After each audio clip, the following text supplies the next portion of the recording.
BJP संसदीय दल की बैठक में आज प्रधानमंत्री नरेंद्र मोदी ने सांसदों को गुरु मंत्र दिया और ये कहा कि ज्यादा से ज्यादा लोगों के बीच में पहुंचे। इसी पर बातचीत के लिए हमारे साथ बीजेपी के सांसद अशोक बाजपेयी जी मौजूद हैं। सर, बीजेपी संसदीय दल की बैठक में प्रधानमंत्री ने कहा कि एंटी इनकम्बेंसी नहीं है, इसके साथ ही ज्यादा से ज्यादा लोगों के बीच में रहने का भी दिशा निर्देश दिया गया। आप लोग ये तो हमेशा जब भी कभी चर्चा होती है, चाहे हमारे सम्मेलन हो, बैठकें हों, उसमें माननीय सांसदों या जनप्रतिनिधियों को से हमेशा ये अपेक्षा की जाती है कि जो इलेक्टोरल कॉलेज है, जनता है, उसके बीच हमको रहना है। ज़्यादा से ज़्यादा समय संसदीय कार्यों के बाद हमको जनता के बीच रहना चाहिए, उनके सुख दुख, उनके सरोकारों से जुड़ना चाहिए।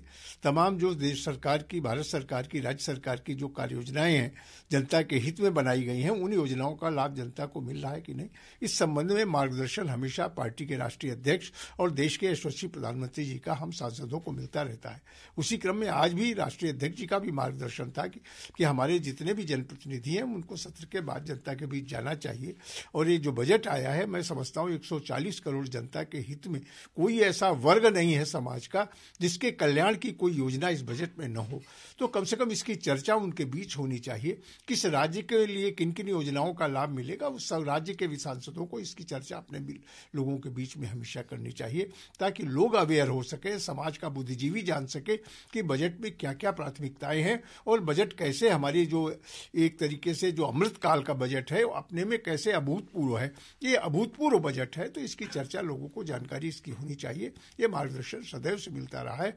और जहां तक एंटी इनकम्बेंसी का सवाल है कि सरकार ने इतने अच्छे काम किए हैं, तो एंटी इनकम्बेंसी होने का सवाल ही नहीं, प्रो इनकम्बेंसी रहेगी। और आपने देखा, चाहे गुजरात का चुनाव रहा हो, चाहे उत्तर प्रदेश का चुनाव रहा हो, इन सारे चुनाव में प्रो इनकम्बेंसी की ही लहर पूरे प्रदेशों में चली है। तो देश में भी प्रो इनकम्बेंसी होगी। सरकार ने इतने कल्याणकारी काम किए हैं, तो उसके विपरीत जनता के मन में कोई बात नहीं हो सकती। सर, इसके साथ ही बैठक हुई तो उसमें प्रधानमंत्री की तरफ से बताया गया आप लोगों को कि किस तरह से बजट को लोगों तक पहुंचाना है, आम जनता तक पहुंचाना है, कि क्या क्या उसमें सरकार ने किया है आम जनता के लिए। नहीं, देखिए, उस पर तो हम लोगों की बैठक एक दिन, 2 दिन, 3 पहले हो चुकी थी, जिस पर माननीय वित्त मंत्री ने और फाइनेंशियल एक्सपर्ट ने सारी चीज़ों की, बजट की बारीकियों को बताया था। और ये अवेयर करना, ये हमेशा पार्टी की जो प्रबुद्ध पार्टी होती कि अपने सांसदों को बजट की बारीकियों के बारे में जानकारी देना, बजट के किन किन क्या प्राथमिकताएं हैं बजट की, इसकी जानकारी देना। तो इसको विभिन्न फोरम से हम लोगों को ये जानकारी दी गई है। वो जानकारी हमको मिली है, केवल माननीय प्रधानमंत्री जी ने नहीं, लेकिन पार्टी अध्यक्ष और दूसरे वित्त मंत्री, सारे लोगों ने इस पर चर्चा पहले ही की है। सर, प्रधानमंत्री ने जो मंत्र दिया है वो कितना फायदेमंद होता है आप लोगों के लिए, क्योंकि हर बार बैठक में प्रधानमंत्री कुछ ना कुछ दिशा निर्देश आप लोगों को देते हैं, तो कितना फायदेमंद होता है कामकाज के लिए आगे। देखिए, बहुत ही व्यवहारिक उनका जो मंत्र होता है या उनका जो मार्गदर्शन होता है, बहुत ही व्यवहारिक होता है। अगर उस पर हम लोग 100% अमल करें तो मुझे नहीं लगता है कि कोई भी जनता में कोई जनप्रतिनिधि चुनाव के विपरीत नतीजे उसके कभी नहीं आएंगे। हमेशा जनता उसके साथ खड़ी होगी अगर प्रधानमंत्री जी के मार्गदर्शन को लोग पूरी तरीके से स्वीकार करें। यह अच्छी सी बात है कि हमको केवल वोट मांगने का रिश्ता नहीं रखना चाहिए। जनता के बीच में जो सरकार की योजनाएं हैं कल्याणकारी, उन पर लोगों से बात होनी चाहिए।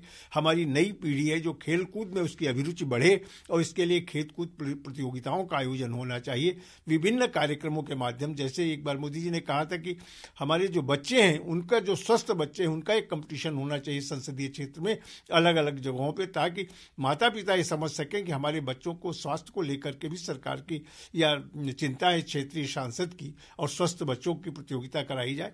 इस तरह के ऐसे आयोजन जो सार्वजनिक जीवन से या लोगों को प्रभावित करते हैं, ऐसा करने से जनप्रतिनिधि का सम्मान भी बढ़ता है और जनता के साथ उसकी नजदीकी भी ज्यादा होती है। तो ये मार्गदर्शन तो मोदी जी का एक बहुत अनुभव के मार्गदर्शन है, वो हमेशा लाभकारी होते हैं, और जब भी उनका अमल किया जाएगा तो उसके बहुत ही सार्थक परिणाम आएंगे। एक और आखिरी सवाल है सर, कि जिस तरह से विपक्षी पार्टियों का लगातार संसद में हंगामा जारी है अडानी मामले को लेकर, रोजाना लोकसभा की कार्रवाई की बात करें या राज्यसभा की कार्रवाई की बात करें, स्थगित हो जा रही है, किस तरह से देख रहे हैं विपक्षी पार्टियों के हंगामे को?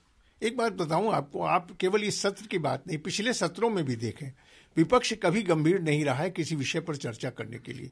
हमेशा जब सदन आहूत हुआ है तब विपक्ष ने हंगामा करने के अलावा, सदन की कार्रवाई बाधित करने के अलावा कभी किसी विषय पर गंभीरता से चर्चा करने में न रुचि दिखाई है, न उस तरीके का संसदीय वातावरण बनाने में कभी सहयोग किया है। हमेशा उनका रहता है कि जब भी सदन चले तो व्यवधान उत्पन्न किया जाए, किसी भी तरीके सदन की कार्रवाई को बाधित किया जाए, हाउस एडजर्न कराया जाए, यही उनकी प्राथमिकता रहती, क्योंकि उनके पास कोई विषय नहीं रहता है। सरकार की इतनी अच्छी योजनाएं, उनकी आलोचना के लिए उनके पास शब्द नहीं होते हैं, इसलिए वो मजबूर होकर के कैसे सरकार का विरोध करें। तो हंगामा एक सबसे आसान होता है कि सरकार सदन को बाधित कर दो, व्यवधान उत्पन्न करो, जिससे सदन की कार्रवाई एडजर्न हो जाए, न उन्हें कुछ कहने का रहे और न उनके पास आलोचना कुछ होता। यही इस सत्र में भी हो रहा है, उनके पास कहने को कुछ नहीं।